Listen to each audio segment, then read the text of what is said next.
morning, Joe Uscinski, Associate Professor, University of Miami, Political Science, co-author of American Conspiracy Theories. How are you? Good. How are you? Thanks for having me. You're welcome. Thank you for coming on. So, as we were talking about earlier, um, I'd first seen you on that Into the Storm QAnon documentary on HBO, and that's where now. So, growing up for me as a kid, probably the most preeminent conspiracy theories were UFOs, Bigfoot, and Kennedy assassination, which was the major one, the magic bullets, his head going one direction, the shooter in there, all as you know. And now it seems after 9/11, maybe a little bit with OJ, but after 9/11, conspiracy theories, especially with the internet, just seem to have exploded, which is part of how QAnon got to be so big. So how did you get, like, for you, was it Kennedy? Was it conspiracies like that got your fascination with conspiracies, or? No, it's far less romantic than that. Okay. Um, about 12 years ago, a colleague of mine came to me and said, "Hey, let's do this conspiracy thing." And my response was no, because at the time, there was no one really working on this topic in academia. There's very few, particularly in political science, and there wasn't a lot of data on it for me to study. So I said, no, I don't want to do that. It's a waste of time, and these don't have any political implications anyway. So why would anyone care? And Surprise. after about a week or two of nagging, I eventually succumbed to it, and I said, all right. So then we spent the next few years collecting data and writing a book. But um, I mean, what your question gets to is the popular perception. It's that these beliefs are getting bigger and something is different now than it was in the past. And, um, the reason it's different now is because of social media. Yes. And we hear that when we read the coverage all the time. If you look over the last year or two, we're in the golden age of conspiracy theories. These are the opium of the masses. They're spreading everywhere, and people put them on social media, and all of a sudden they start believing them. But I don't really find any evidence for that.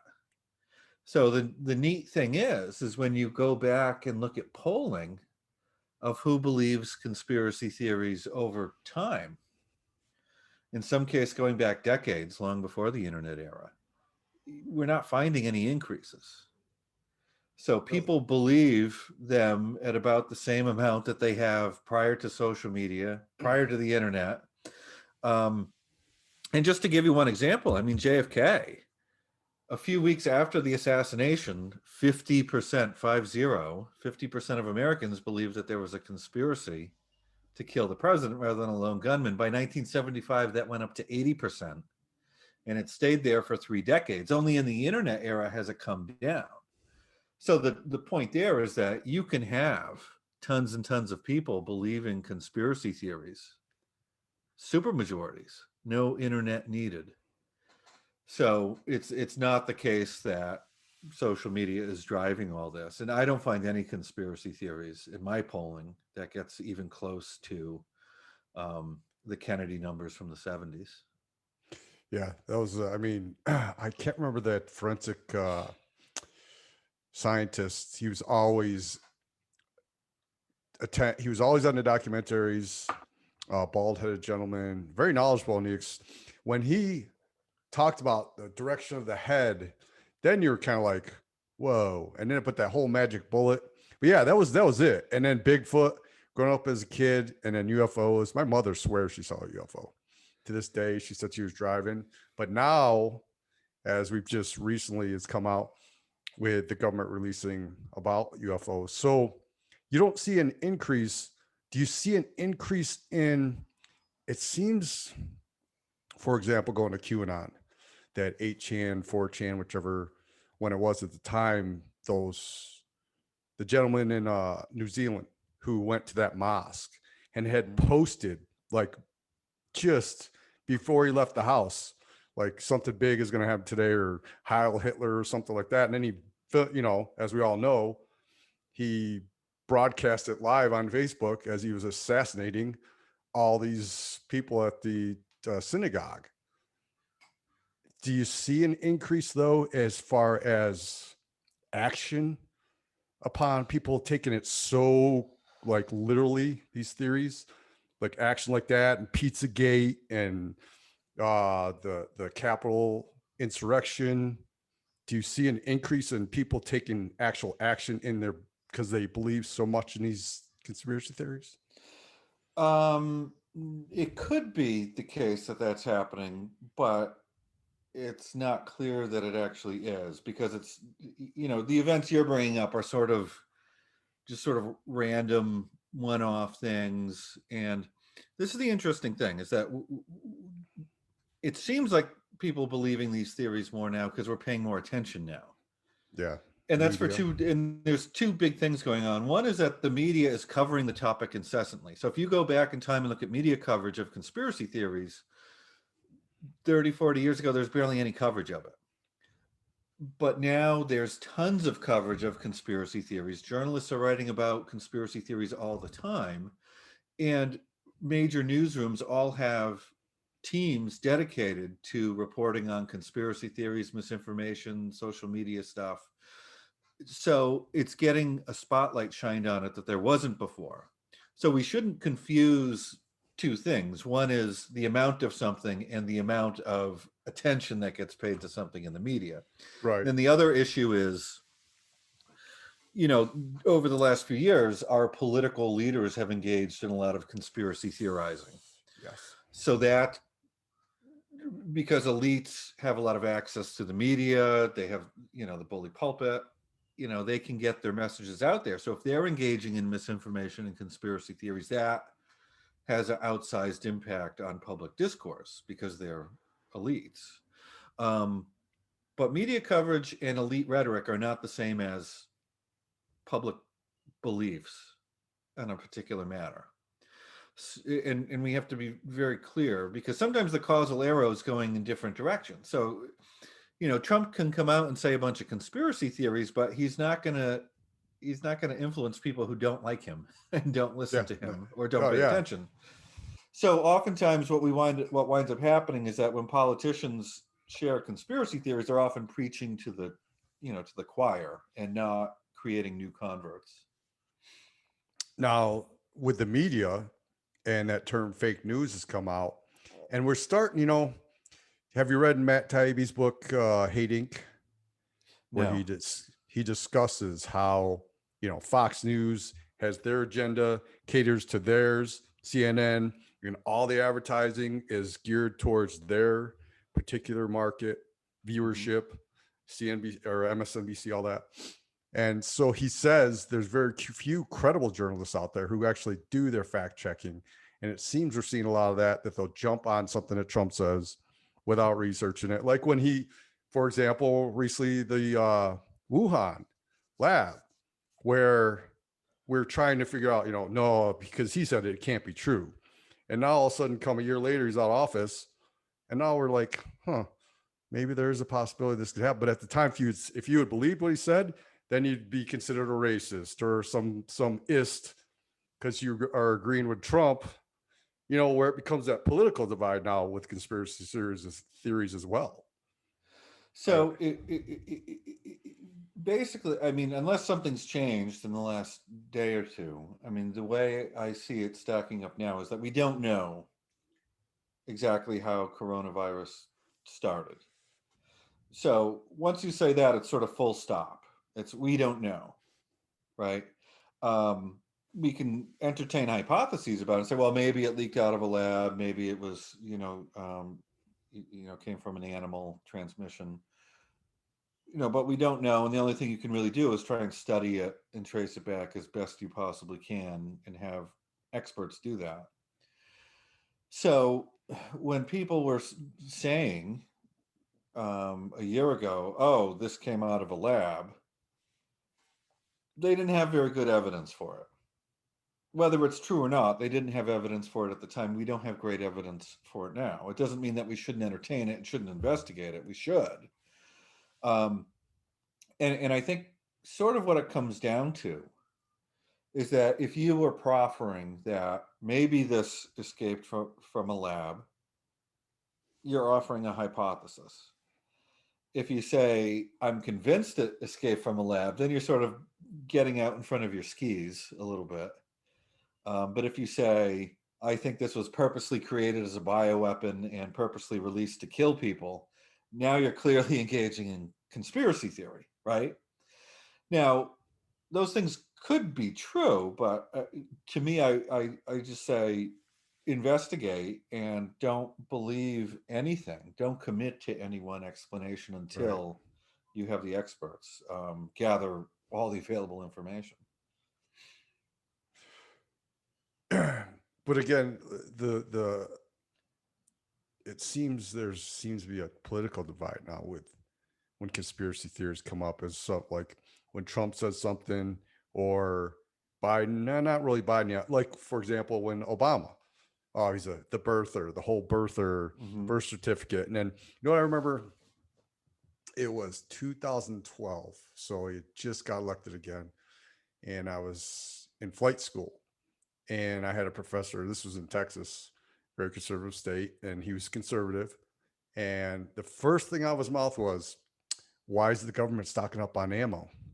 I didn't vote for him, you know. And what are you talking about? Government stocking up on ammo? That was all new to me. And then now you start hearing that there's because they're gonna prepare to take over the country, you know, dictatorship. Obama's gonna, and you start hearing all these things, and then you got Fox News promoting all these, and now Biden's in office, and Fox News is against Biden, and CNN's for Biden. It's so again that political divide, and everything now is like, if you're not with me, then you're against me, and it like that's the same with conspiracy theory.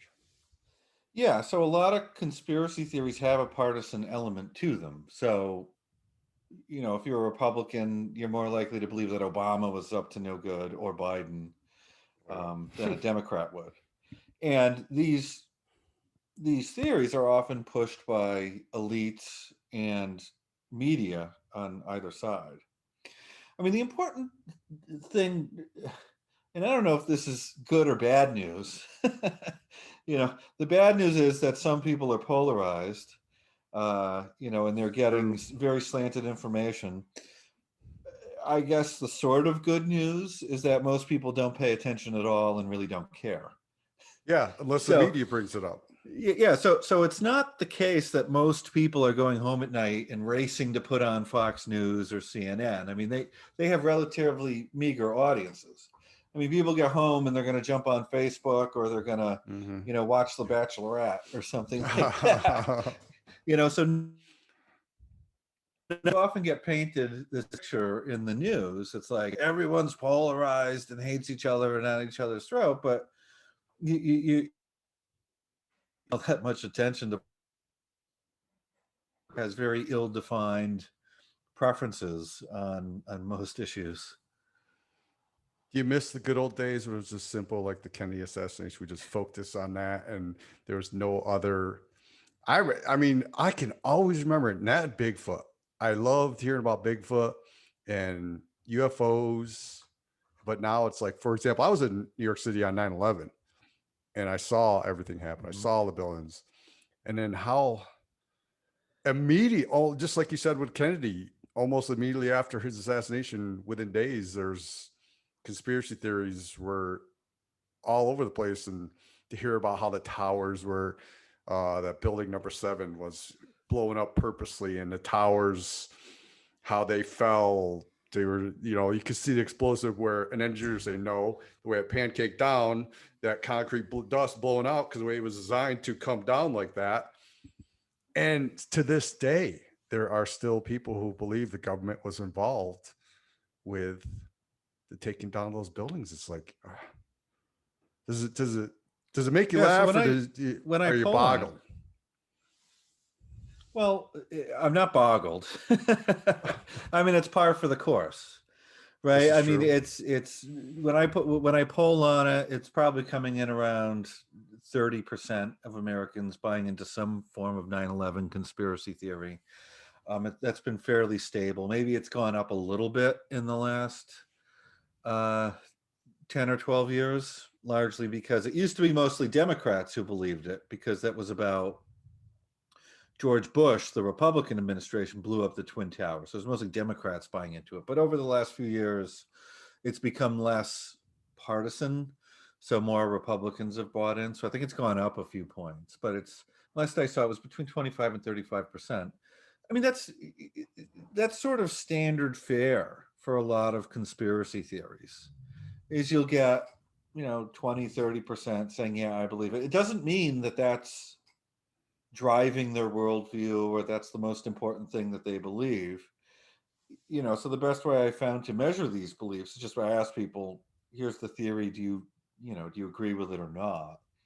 And um, it doesn't mean that they're running their life around the Kennedy assassination or aliens or 9/11 or anything like that. Because you can have a lot of people like, yeah, I always had questions about that. I think that there was a conspiracy there, but it's not like they're talking about it or investigating it all the time. Because most people, they'll agree with the proposition, but they don't care that strongly about it. So, this comes to the term conspiracy theorists. It's like, who are we referring to with that term? Is it just anyone who believes any conspiracy theory? Or is it someone who's that prototypical, I live in the basement and I've got yarn and pictures and I'm connecting everything and this is all I do? Because those people are few and far between. But anyone who believes any conspiracy theory, I mean, those people are, almost all of us. Do you have you looked into how far back do conspiracy theories date? Like, where are we talking? Because if you can, like, even though flat Earth is back again, kind of back in the day, like way back, you're considered a heretic if you believe the Earth was round. So, I mean, Yeah. how far back do you think of since the beginning of mankind has conspiracy theories existed? So they go back is almost as far as written records go back. So you could find examples in ancient Rome, um, throughout the Middle Ages. I mean, in the U.S. I mean, let's just take the U.S. Even before the United States united, you had conspiracy theories, right? I mean, you were burning witches at the stake because they thought they were conspiring with Satan. Um, in the early days of the Republic, you had, Freemason freakouts and Illuminati panics. 100 years ago, you had the Red Scare, and then a Red Scare after that. Um, if you go to the Declaration of Independence, what you have in the beginning of it is some of the best political prose ever written for the first several paragraphs, and then a bunch of crazy conspiracy stuff about the king. So, I mean, I haven't found a historical period where there are no conspiracy theories. I mean, it's tough to compare now to then because we have Right. records of what's going on now. You don't really have polls going back to the 1700s or something. But there is evidence that they exist. I mean, the term itself, conspiracy theory, didn't really become much of a thing until around 150 years ago. So that would So, be Lincoln's, yeah, Ron about Lincoln. 1870. So, the first prominent usage that scholars have found of it in newspapers was after the Garfield assassination. And what they found was that some people were asserting that it wasn't just the one guy who killed Garfield, but there was a whole scheme behind the assassination. And that started to be referred to as a conspiracy theory. And that may have been one of the first times that the conspiracy and theory were used together as one term with its own meaning. Because if you think about prior to that, like let's say we all got together and wanted to explain something. I might have a theory, you'd have a theory, you'd have some theory, and some of them might include a conspiracy, some might not. But we weren't making that distinction. But around that time, people started making a distinction between, okay, there's an explanation that someone's proffering, and then there's an explanation that posits an unproven conspiracy. And the term sort of uh, stayed around, and then it sort of more took off in the 1950s and 60s and became a bigger part of the vernacular. Speaking of the 60s with Kennedy, what, so do you have an opinion? Like, do you have, after, I'm sure you've studied it, as far as who, I mean, we got the mafia, we got Cuba, we got a second shooter, we got a magic bullet, we got all these different, and then we just have a lone gunman. What do you have a belief as to how, after all the evidence, the commission, what, have you studied it and said, you know what, this is the most logical explanation for his assassination? Well, so what I do is I study why people believe things. And often what I found is that people's beliefs aren't really dependent on evidence. This is So you true. can Yes. so you can find someone who'll say, I believe there was a conspiracy behind the Kennedy assassination. And a lot of people they don't know who did it or why or how. They're just, I think there was something funny there. So it's not like they have something that they're hanging their belief on. And then even when people can name some evidence in favor of their conspiracy theory, often it's the case that they start with the belief first, and then they might get evidence for it later. So it's not really the evidence that's driving the belief.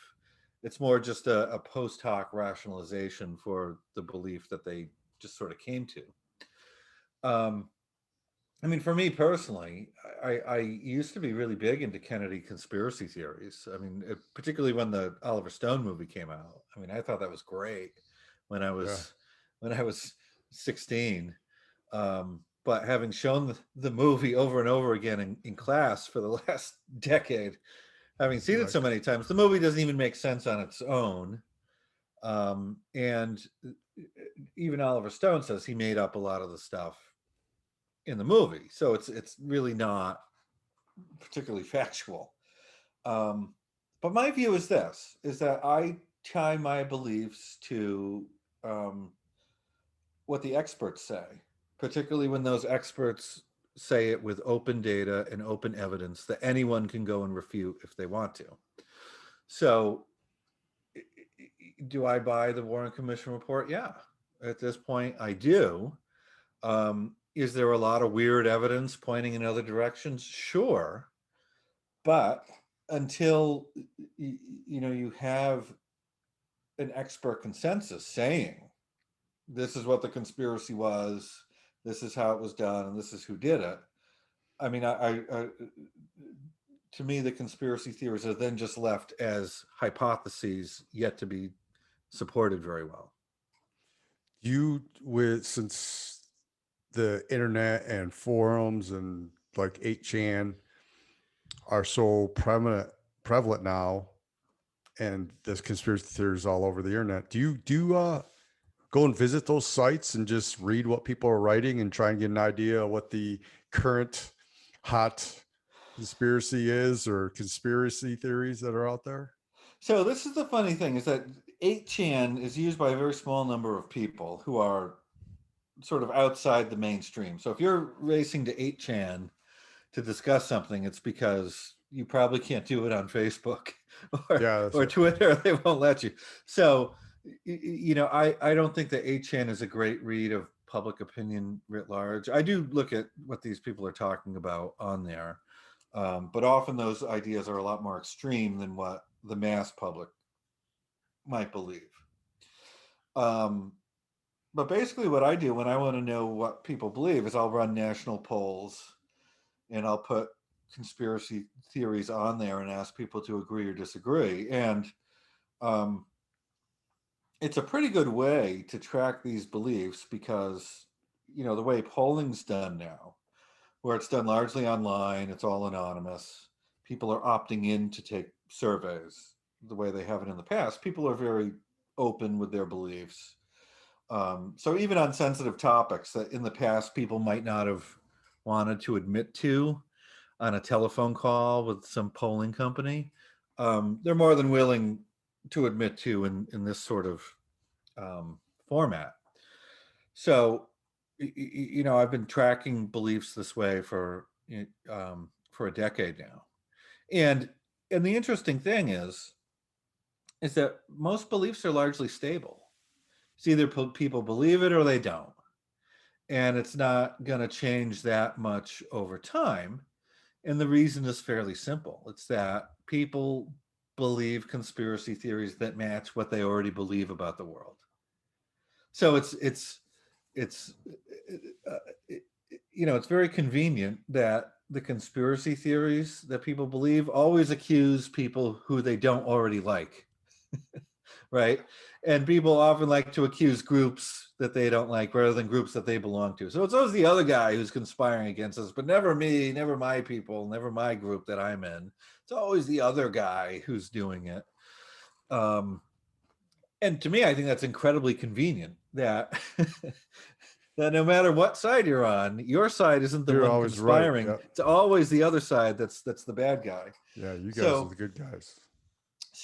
it's sort of the case that people, they might be drawn to conspiracy theories, but at that point they become very picky and choosy. Right. Well, I'll believe this one because it accuses people I don't like. Okay. So it's not really driven by evidence or whatnot. It's driven by what you already believe.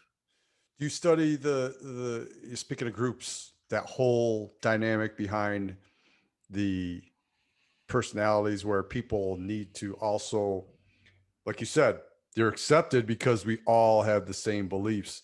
Do you study as well the groups, the different groups where you talk about like we believe this because you don't believe it, that type of deal, and they feel that longing, that tribalness, that groupness where you're welcomed in because hey, you're one of us, where the other group is not one of you, so we hate you because you don't believe the way we believe.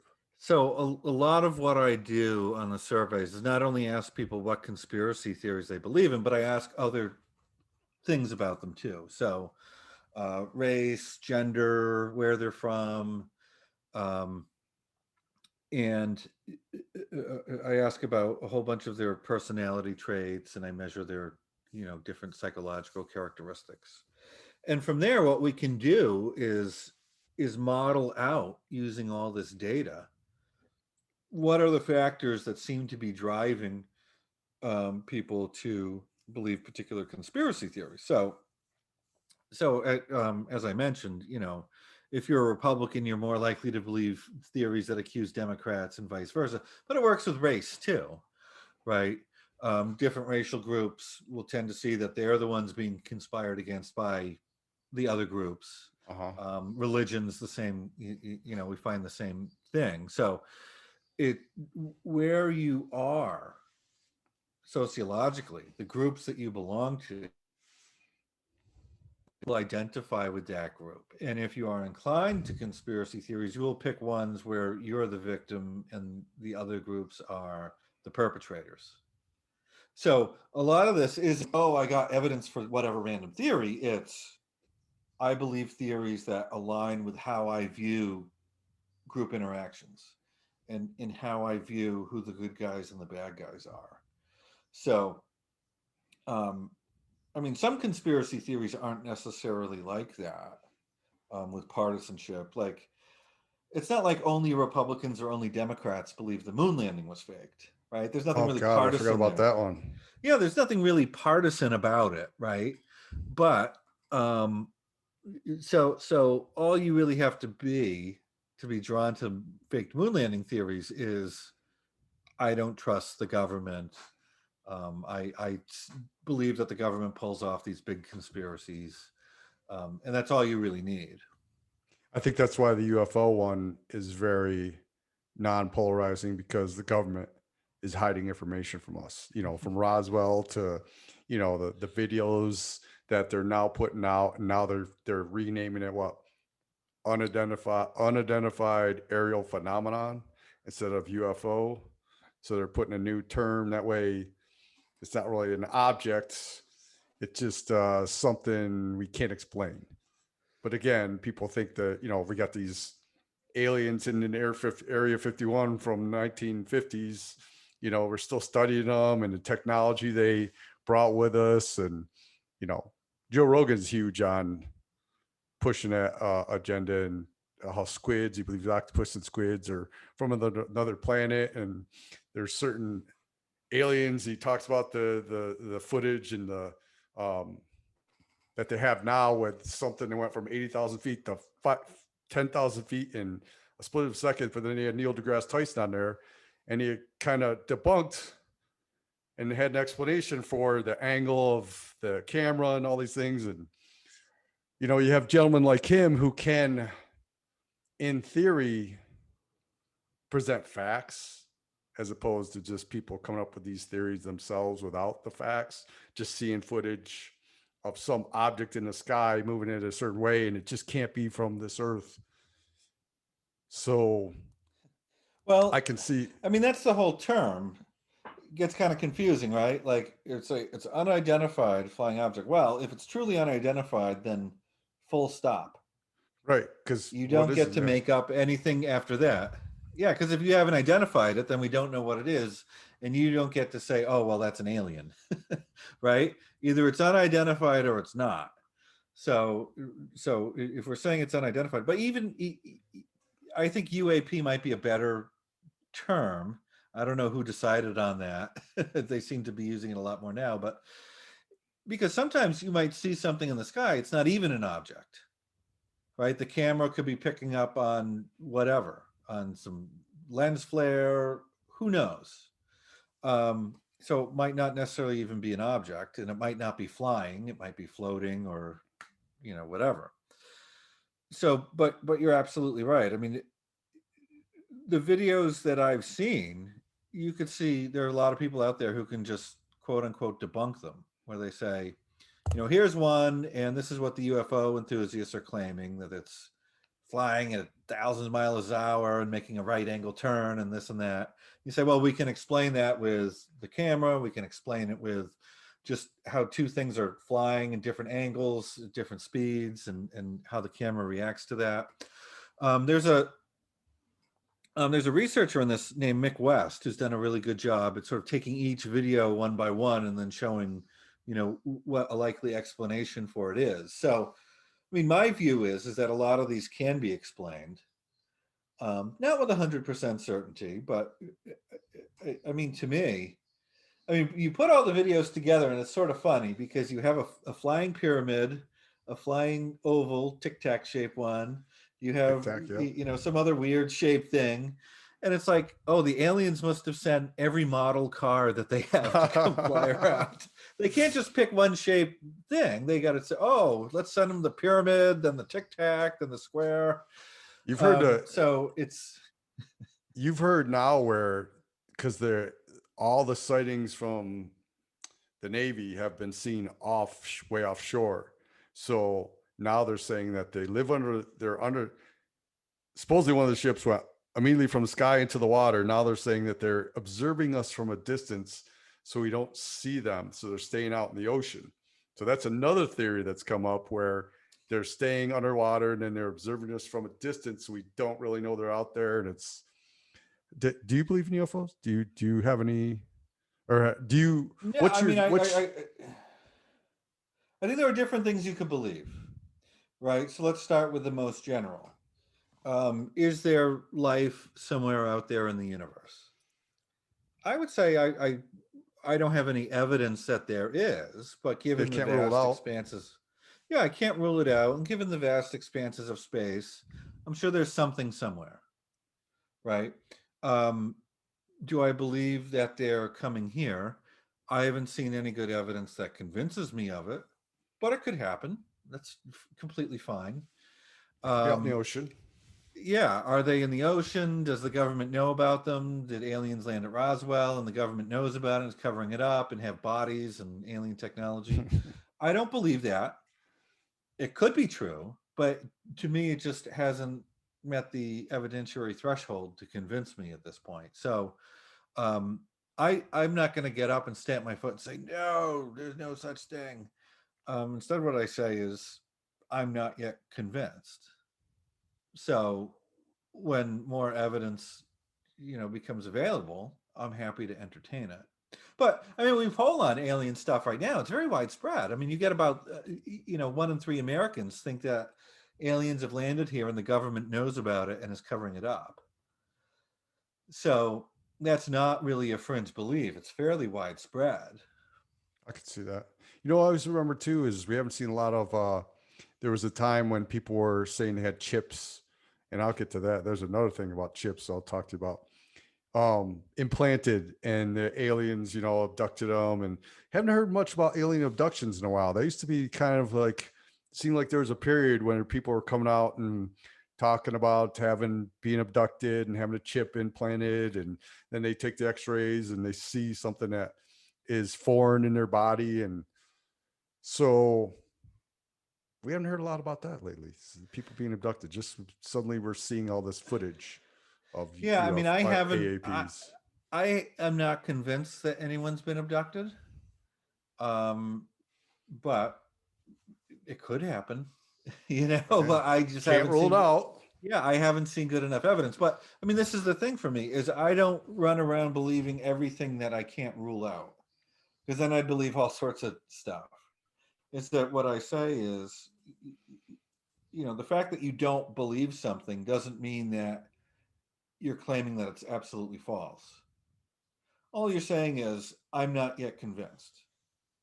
So if someone's going to make the claim that they were abducted by aliens, then I'm going to want to see proof before I believe it. If someone's going to tell me this particular video shows an alien spacecraft, then I'm going to want really good confirmatory evidence for that. And if it's really convincing, then great. But even beyond that, it's like if someone came to me with an alien video and said, "I'm going to convince you that this is an alien flying around in our space," I'm going to say, "Well, it's not me that I really want you to convince, because I don't know anything about airplanes or aerial dynamic, anything like that. I don't know this stuff.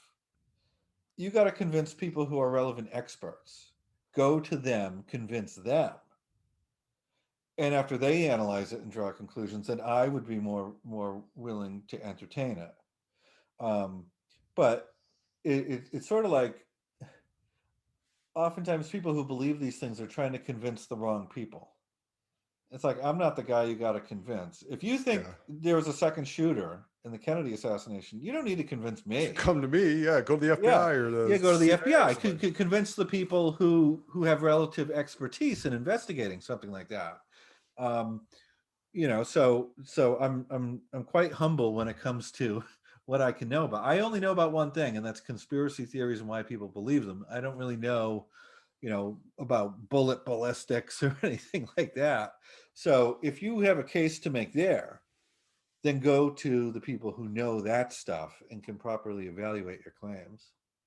So what you're saying is the people there suddenly are pop up on YouTube and claiming that there's a microchip that's been implanted and they can put the magnet on their shoulder from the vaccine. They should be going to the CDC and not on YouTube and saying, "Look, have you Well, seen those? Heard about those?" I would go to the doctor first. Or that too. Hey Um, doc, why is a magnet sticking to my shoulder after I had a shot? But this is I watched these tapes of these people in Ohio at public hearings for legislation on vaccines, talking about how the vaccines were working with 5G to make them magnetized. Well, Oh God, I okay, didn't know about that. yeah, don't convince me. Don't even try to convince the politicians. Go to the people who study maybe magnetism or 5G or vaccines, um, or medical doctors, and get tested by those experts, people who would know something about it. Now, the funny thing is, and you could find these videos online of these people talking to I think the legislature in Ohio, and one woman is taking a key and sticking it to her forehead and her neck and her chest, just saying, "Look, it sticks." And most of the time, it didn't stick. Um, but this is sort of the funny thing, is that I could imagine someone sticking a key right on their chest and it's sticking, and people go, "Oh my God, they're really magnetized." But here's the interesting thing. If you rub powder on the person's chest, just some little talcum powder, nothing sticks. Yeah, because you're dry. Yeah. Yeah, because at that point you're dry, and it's all that's really doing is holding up the keys and spoons and whatever else you're sticking to yourself. It's just you have slightly clammy skin. That's it. Exactly. So, um, I'm not closed off to the idea that people can be magnetized. I mean, I have no evidence that it's ever happened, but um, if it did, then they should get experts to evaluate those Yeah. claims. Yeah. Um, Not but but I'd YouTube imagine comments. the first thing they're going to do is put talcum powder on them and say, no, you're not magnetized. Yeah. You're all sweaty or your skin's a little moist. Yeah, exactly. I could do that too after we're done working out. Yeah, And of why? course. And it's so funny. Why have you polled why people think Bill Gates is like the mastermind behind this whole, like that's for some reason people think he's part of this whole microchipping so he can collect data on, I mean, how ridiculous are these theories getting some of these like that? Where does someone have the time to, why is it the COVID? Like, because COVID right now is the big deal, Mhm. and suddenly the vaccine has become a very political, polarizing topic. And there's those who know the government's trying to track you, and magnets, and Bill Gates. And have you studied that? Like, put out polls as about COVID, the vaccine? Yeah, so for the last year and a half, I've been polling extensively on COVID beliefs and vaccine beliefs. One thing I would say is that there's more continuity than change with these theories. Is that you can go through time, and right now there are people saying it's Bill Gates is the one who's trying to take over the world, but before that it was George Soros, and before that the Koch Yes. brothers, Yeah. and before Yeah. that the Rockefellers, the Kennedys, the Rothschilds, the Freemasons. There's always somebody, and the way best to think about it is that it's the same theories getting rehashed over and over again, just with different nouns. That's the only difference, and it's the same people who believe this stuff too. Right, if you look at who's concerned about the COVID vaccine, well, it's the same people who were concerned about the MMR vaccine last year. It's the same people expressing relatively, the same ideas over long periods of time, but just applying them to whatever the new thing is. And because we're all paying attention to COVID, everyone with these sorts of beliefs is applying those beliefs to COVID, right? So when last summer when I polled on Bill Gates conspiracy theories, we got about 10% of our respondents saying, yeah, they believe that Bill Gates was behind the pandemic.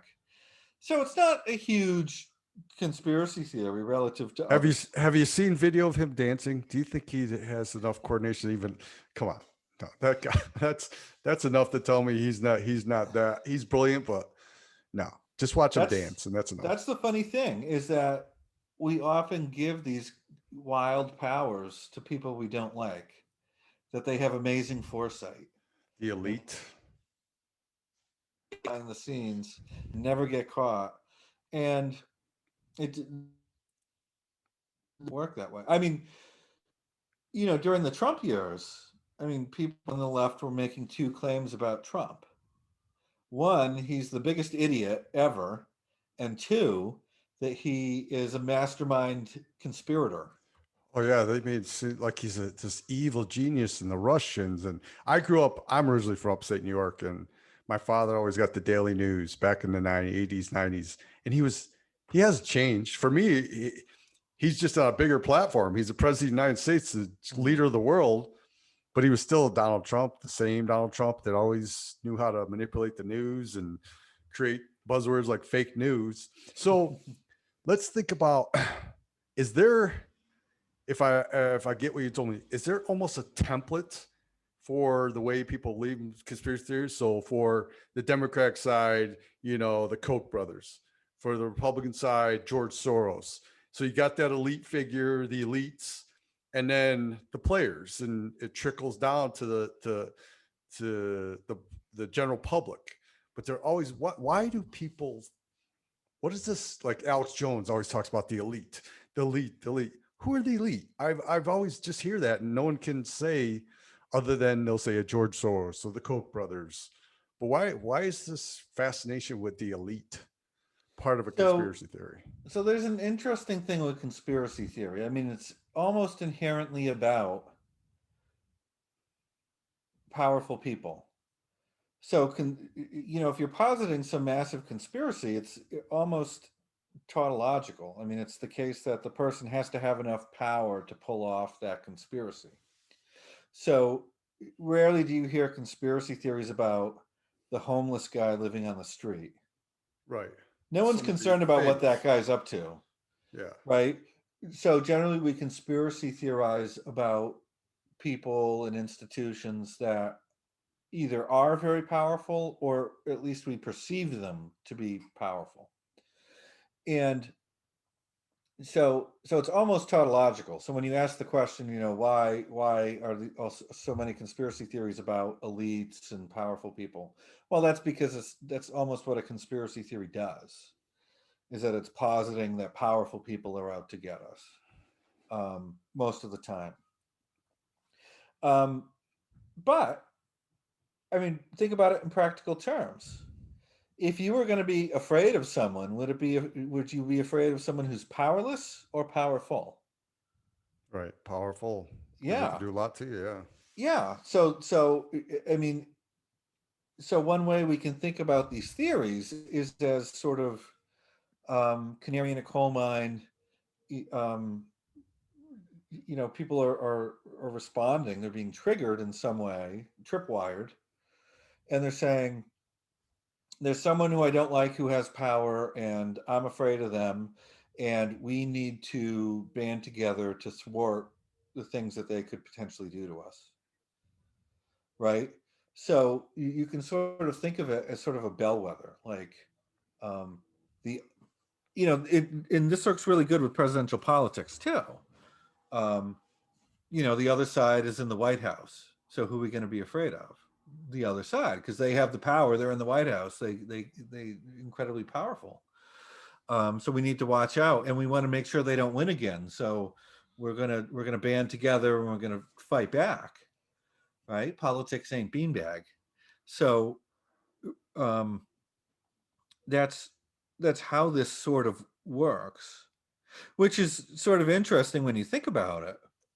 I mean, if you go back and look at political theory, so take Machiavelli for example. I mean, he wrote a lot about conspiracies, and his argument was that powerful people don't need to conspire because they're powerful. They can just do what they want with brute force.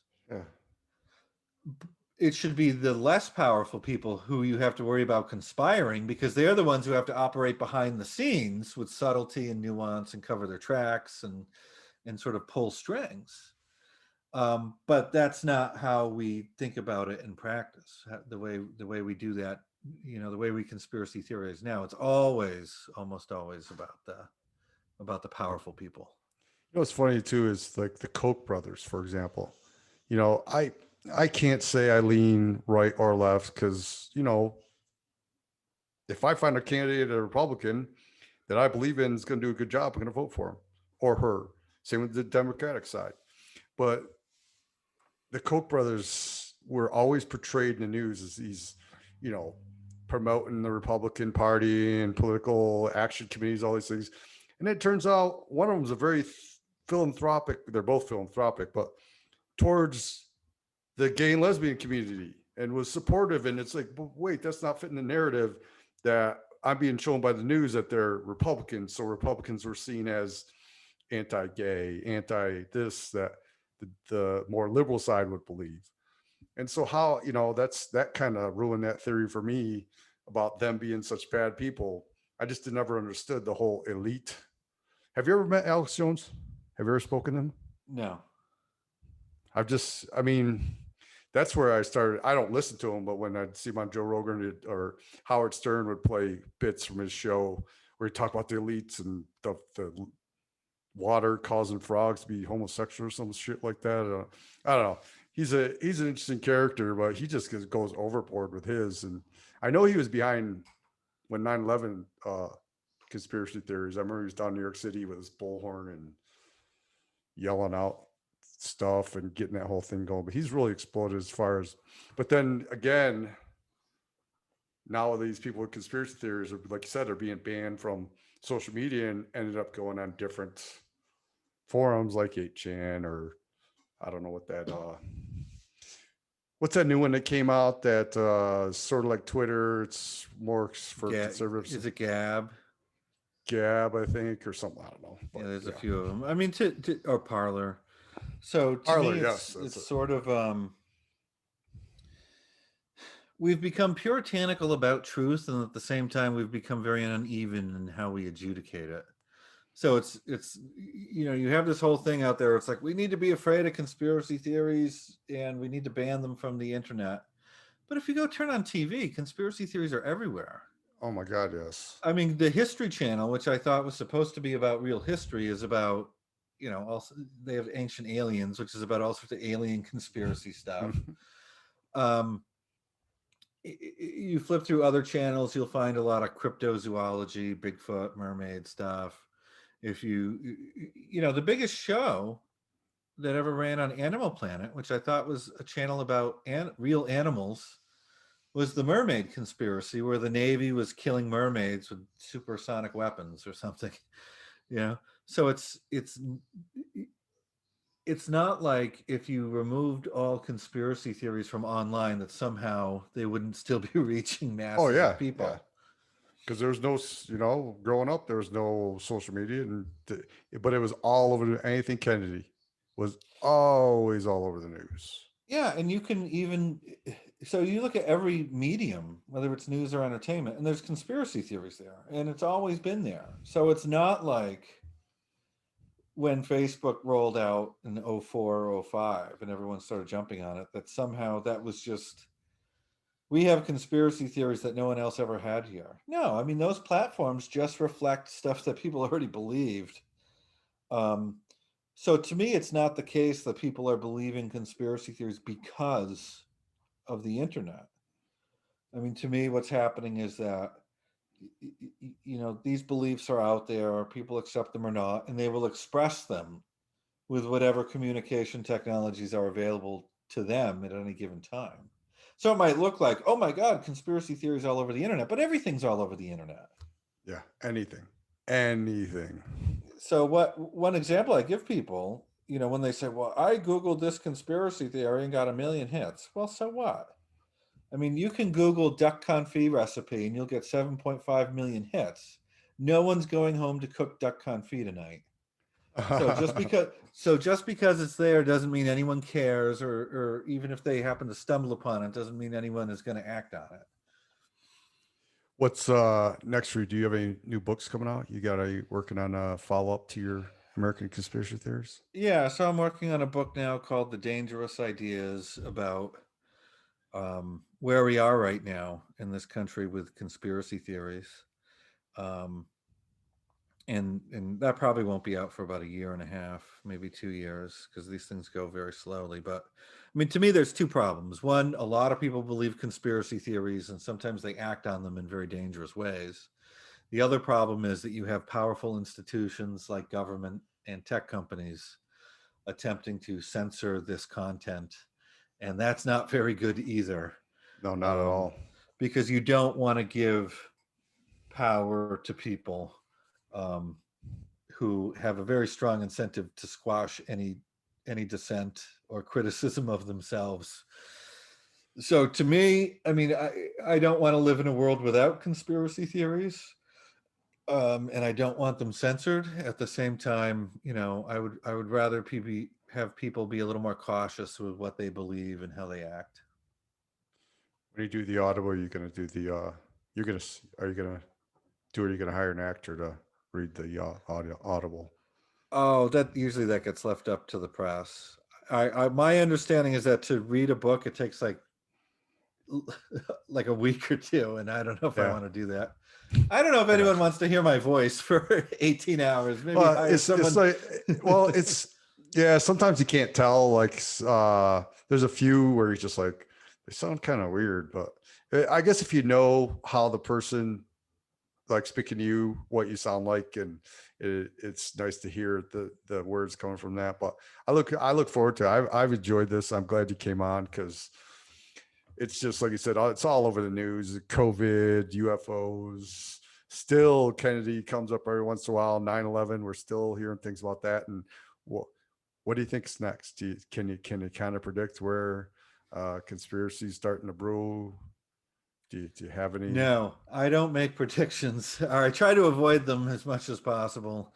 But what it does, Um, you'll come out and do your research and polls and well, yeah, I mean, I try to explain things after they happen, and I don't have powers of prognostication to see where beliefs are going to go next, but basically, from polling on things for 10 years, most of these beliefs are stable. I mean, there's new ones popping up all the time, but they're believed sure. by the same people in sort of similar patterns over long periods of time. So the conspiracy theory minded people are going to conspiracy theorize, and that seems to be the way of the world. Where can people find you as far as social media? So I am at Joe Uscinski on Twitter, or my books are available on Amazon.com, and my website is joeusinski.com. And it's American Conspiracy Theories. That's his current book he co-authored. Dr. Joseph Uscinski, thank you for coming on the podcast. I really appreciate it. Thanks for having me.